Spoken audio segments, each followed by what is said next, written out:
ជំរាបសួរលោកគ្រូថ្ងៃនេះខ្ញុំមកនិយាយអំពីសារៈសំខាន់នៃការជ្រើសរើស Disruptor សម្រាប់បន្ទុកដើម្បីឲ្យបានត្រឹមត្រូវហើយ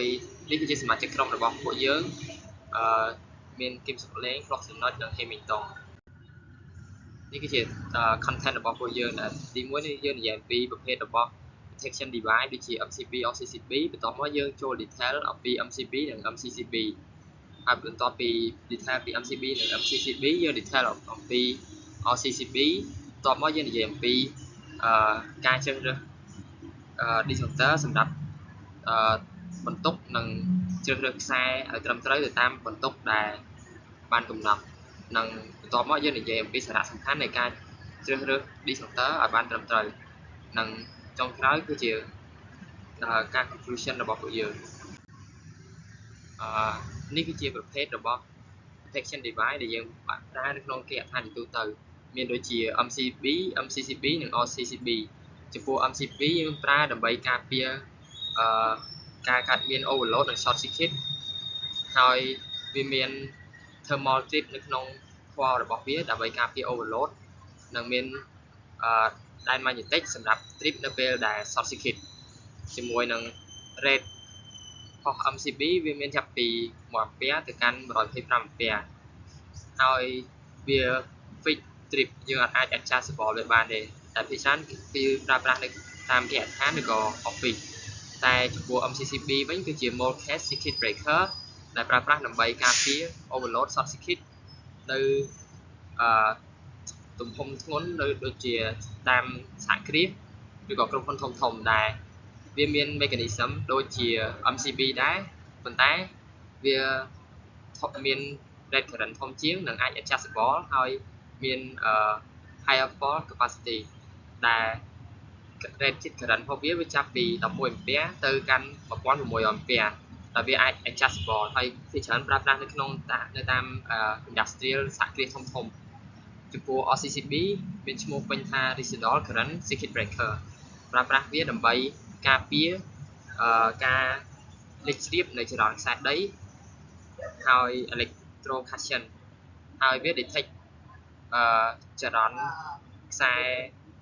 ហ្វានិងខ្សែ nerd នៅពេលដែលចរន្តពីរនឹងខុសគ្នាវានឹង trip នៅក្នុងរយៈពេលតូចជាង30 millisecond ហើយវាមាន rated current ចាប់ពី25 ampere ទៅកាន់100 ampere ហើយវាត្រូវការប្រើប្រាស់ជាមួយនឹង MCB ដោយវាមិនអាច protect over current តែឯងបានទេឥឡូវនេះយើងមកស្គាល់អំពី MCB និង MCCB MCB មានឈ្មោះពេញថា miniature circuit breaker វាគឺជាឧបករណ៍automatic switch តូចមួយដែលប្រើប្រាស់សម្រាប់trip និងកាត់ផ្តាច់ថាមពលនៅពេលដែលមានការលេចធ្លាយនៅចរន្តអគ្គិសនី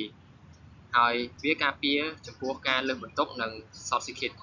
ហើយចំពោះ rated current របស់វាមានចាប់ពី1 ampere ទៅកាន់125 ampere ដែលប្រើប្រាស់សម្រាប់បន្ទុកតូចៗហើយវាត្រូវបានប្រើប្រាស់នៅក្នុងគេហដ្ឋានរស់នៅសពថ្ងៃអគារការិយាល័យនិងអគារពាណិជ្ជកម្មហើយវាមានកងតាក់ trip ដែលវា fix ជាប់មិនអាច adjust បានទេឬក៏បំរែបំរួលដោយ trip base thermal វាប្រើប្រាស់សម្រាប់ overload ហើយចំពោះវាមានដុំ magnetic core ដើម្បីប្រើប្រាស់នៅពេល trip short circuit ហើយចំពោះ MCCB មានឈ្មោះពេញថា multi-case circuit breaker វាប្រើប្រាស់សម្រាប់ការប្រើប្រាស់នៅលើ heavy duty ឬក៏បន្ទុកធំដោយវាមាន rated current ចាប់ពី16 ampere ទៅកាន់1600 ampere ហើយវាប្រើប្រាស់ជាទូទៅនៅក្នុងសហគ្រាសធំហើយវាត្រូវបានឃើញនៅតាមក្រុមហ៊ុនធំអគារធំនិងកន្លែងចែកចាយថាមពលដោយកងតាក់ trip របស់វាគឺយើងអាច adjust វាបានហើយ setting របស់វាយើងអាច set ទៅតាមប្រភេទបន្ទុករបស់យើងហើយវាមានcapacity ធំដែលយើងអាច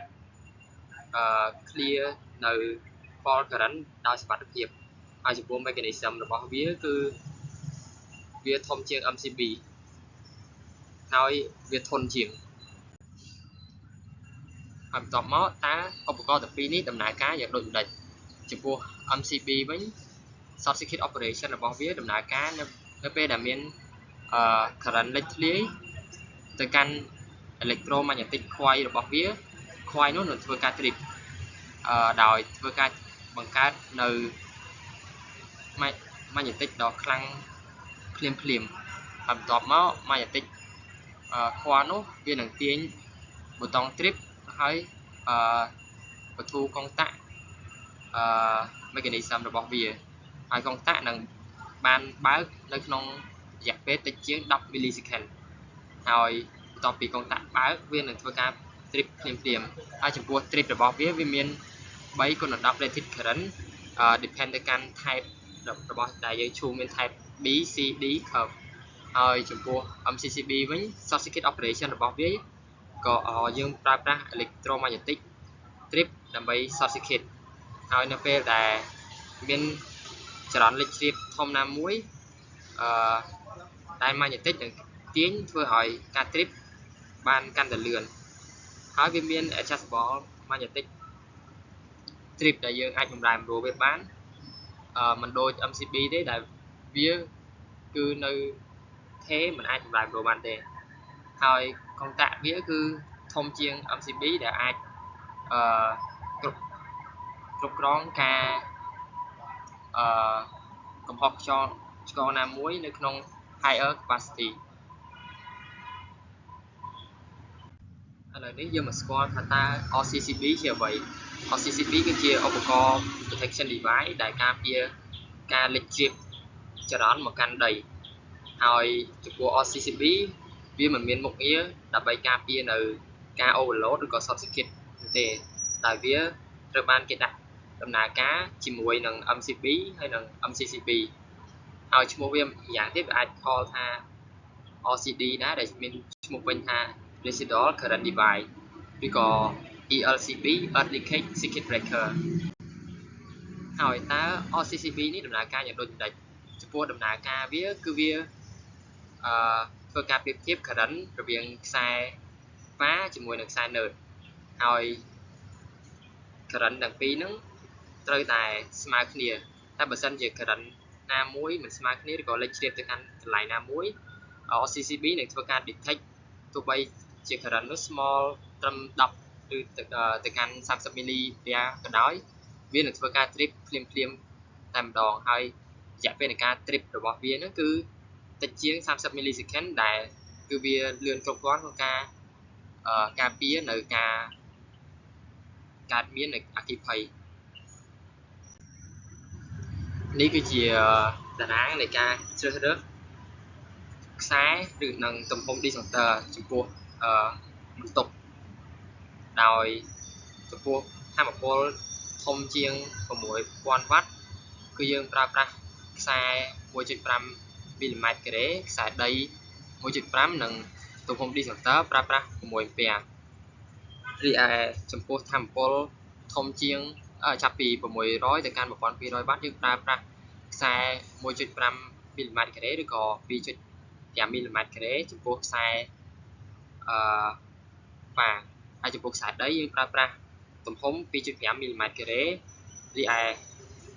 disjunction ប្រើប្រាស់ 10 អាំពែចំពោះចាប់ពីទំហំថាមពល 1200 ទៅកាន់ 1300 វ៉ាត់គឺយើងប្រើប្រាស់ខ្សែ 2.5 ឬក៏ 4 មីលីម៉ែត្រការ៉េរីឯខ្សែដីប្រើប្រាស់ 2.5 មីលីម៉ែត្រការ៉េជាមួយនឹងទំហំ disjunction 16 អាំពែ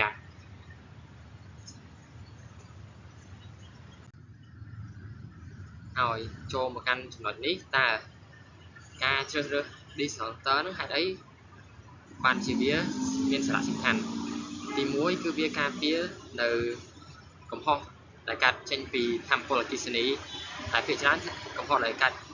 ចេញពីថាមពលអគ្គិសនីគឺជាtop 3ដែលបង្កឡើងនៅអគ្គិភ័យជុំវិញពិភពលោកហើយកំហុសភាគច្រើនសុទ្ធតែអាច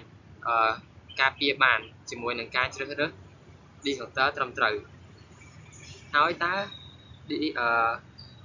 កំហុសអគ្គិសនីហ្នឹងកើតឡើងនៅពេលណានៅពេលដែលមាន overload កើតឡើងវានឹង បង្កឲ្យប្រភេទខ្សែធ្វើការ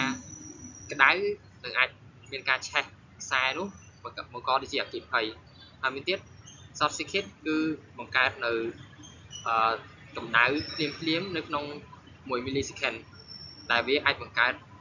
ជាអគ្គិភ័យបានភ្លាមហើយកំហុសមួយទៀតគឺមកពីការជ្រើសរើស detector ខុសហើយគ្មាន protection device និង fire វាបាន spread ដោយមិនបានត្រួតពិនិត្យចុងក្រោយអ្វីដែលយើងបានដឹងគឺ MCB គឺ protect ចំពោះបន្ទុកតូចៗនៅតាមជាអាហារនិងអគារការិយាល័យការពារពីការ overload និង short circuit ហើយចំពោះ MCCB គឺការពារទៅកាន់សហគ្រាសធំនិងការពារនៅការបង្កើតមានចំពោះ high current ដែលខ្ពស់ហើយចំពោះ RCCB គឺយើងវាប្រើប្រាស់ដើម្បី detect ចរន្តដែលលេចជ្រាបមកកាន់ខ្សែដីដែល MCB និង MCCB មិនអាចធ្វើបានហើយវា prevent electrocution and ជាមួយនឹងការកើតមានអគ្គិភ័យហើយចំពោះការជ្រើសរើសខ្សែគឺត្រូវឲ្យជ្រើសរើសឲ្យបានត្រឹមត្រូវទៅតាមនៅ circuit breaker ជាមួយនឹងបន្ទុករបស់យើងនៅពេលដែលការជ្រើសរើសខុសណាមួយកាត់ឡើងprotection device របស់យើងគឺមិនបានការឡើយគឺវាមិនបាន protect យើងពីកំហុសណាមួយដែលកើតឡើងពីអគ្គិសនីទេហើយចំពោះ trip curve គឺវាមានតាមប្រភេទរបស់វា B C D ដែលយើងត្រូវជ្រើសរើសមើលទៅតាមប្រភេទរបស់វាជៀសវាងការខុសណាមួយកើតមាននៅធ្វើឲ្យឧបករណ៍ protection device ដូច detector ហ្នឹងមិនមានការ trip ឬក៏មិនអាចការពារយើងបានសូមអរគុណដែលបានស្ដាប់